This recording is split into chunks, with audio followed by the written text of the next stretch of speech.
It is really good. I was tempted by your smile. I was tempted, and for a little while I was certain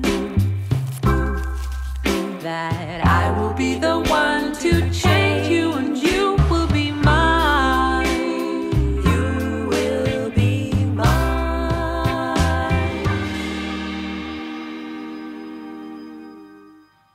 I hope you enjoyed that video. This was the commercial we made for the granola company PuraVida. Super fun to make. I really enjoyed putting this all together. So let's go through how we did this. So just to go over the equipment we used real quick, we used a Sony a7 III with a 50mm lens on, which is my absolute favorite lens. I use it all the time. And then most of the shots I took with that, I used my G crane. And then we also had a probe lens with us and a motorized slider, which we had to use when using the probe lens just because of how much shake there is on that probe lens. We wanted to use the probe lens just to get some unique perspectives on certain ingredients, which you might have noticed in the video. For example, like the syrup going over the almonds and the granola, or the pistachios falling onto the tray of granola. We just think it added something unique, something new that you may not have been expecting. We also had two Aperture 300Ds with light domes, and the reason why we needed two is because the probe lens has an aperture of 14. So that means it requires a lot of light to get a properly exposed shot. And we probably could have gotten away with bumping up the ISO to 800 or 1000, but I really wanted to get as crisp a shot as possible, so keeping the ISO as low as possible was definitely ideal for that. I think it's always worth going the extra mile, spending a little bit more money on the rental equipment to come out with a better shot, because overall you're going to have a better product and you're going to be more proud of what you come up with. And of course the client's going to be more happy with what you come up with too.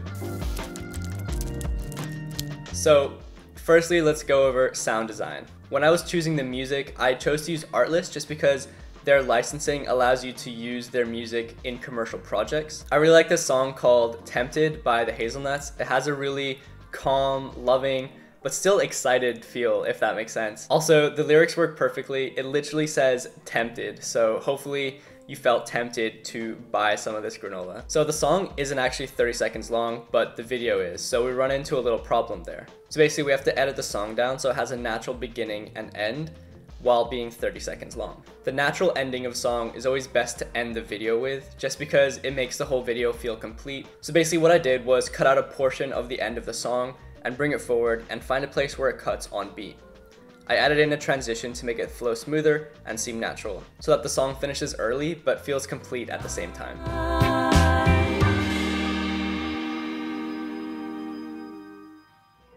In terms of sound effects, I just wanted to add some sounds that would accentuate what is happening on screen. We couldn't record any sounds on location just because we were baking in a kitchen with 4 other companies baking their own stuff, so there's a lot of other noise that was happening around, so getting clean audio would be a challenge. And probably just take up too much time as well.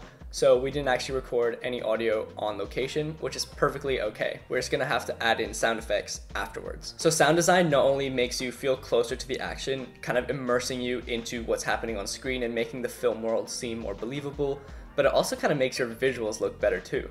Here's what I mean. Which video of the apples being sliced looks better to you?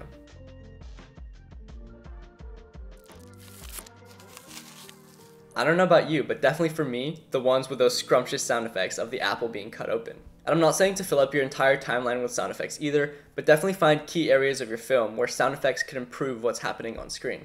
Also, don't overdo your sound design. If you start adding in weird sounds or sounds that are too loud, it can take your audience away from the action and kind of bring them away from the experience of watching your film. So I used Epidemic Sound for this just because of the amount of sound effects that they have available to you.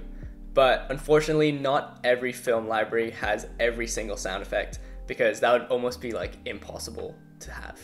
For example, on the scenes where the pistachios were falling onto the granola, there is no actual sound effect of pistachios falling. So basically what I did for this was search for something similar, and I came up with pebbles debris, and that sounded similar enough to pistachios falling to make it believable, especially when it's paired with the visuals. You really kind of feel like those sound effects are the pistachios falling. So yeah, you don't necessarily need to find the exact sound effect for what's happening on screen. Just be creative with it and experiment on what alternatives you can use. Another thing is details are very important. For example, in this part where the pistachios are falling onto the granola, it was very important to make sure the sounds occur exactly when the pistachios hit the granola and not at any other time. So that basically meant splitting up the pebbles and just timing it so every time the pistachio lands, you put a sound effect. In terms of the color grade, the first thing I did was color correct, so I had a good base to start off with. And that means making sure I have the blackest blacks possible and the brightest highlights possible without it clipping or looking too unnatural. So use this technique I learned from Danny Gervitz, where you pull the saturation all the way down and then go over to your curves and bring the blacks down until they just about start clipping on the lumetri scopes, and do something similar for the highlights too. But you don't have to go all the way to 100. Sometimes it's best to just eyeball it and see what looks good for your image. Then just bring back the saturation to 100, bring back the colors into your image. I then went and tweaked a couple things in the basic correction settings, increased the exposure slightly, reduced the contrast, and boosted the highlights and whites very slightly. One last thing to do is go to the Luma versus Sat curve and basically just bring down the blacks, which basically makes sure your blacks are truly black throughout your image. You probably won't notice this very much after you make this change, but for me it's just a just in case thing, in case I miss out on any of the details throughout the image. It's just like, it's a good thing to do in every shot, in my opinion. I also noticed a bit of green in the top of the image on the air circulation vent pipe thingy, which doesn't really look amazing. It doesn't really fit in with this whole vibe of like a warm, vibrant granola. So I went to the hue versus sat curve and just used the eyedropper tool to select the color, and then brought down the green so it's less saturated and less noticeable. Now that we have color corrected the image, it's time to add our look. I like to keep these on separate lumetri effects just to keep it a little bit more organized, and I wanted a look that was warm and happy, just to give that feeling of like, just like feeling warm.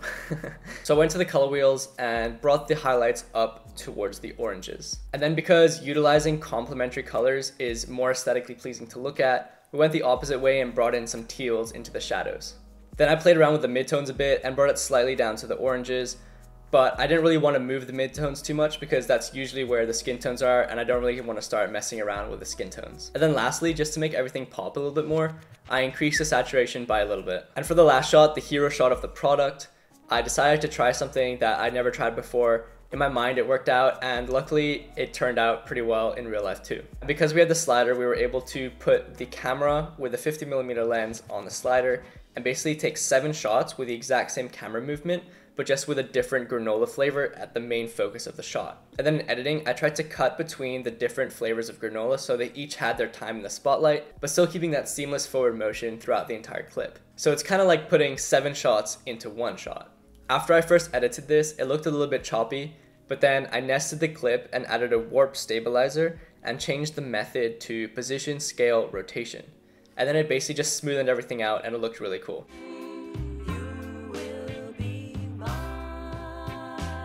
And yeah, that was the advertisement. We did shoot this in 2 shoots, just because after the first shoot, we realized we needed to redo a couple of shots, just because you want the video to be as good as you can possibly make it. So yeah, hope you enjoyed the video. If you did, please leave a like, comment down below, and subscribe. And also, like honestly, these granolas, the PuraVida granolas, they're really good. So I'll leave all their links down in the description below too. You can go check them out. And I'll see you guys next week.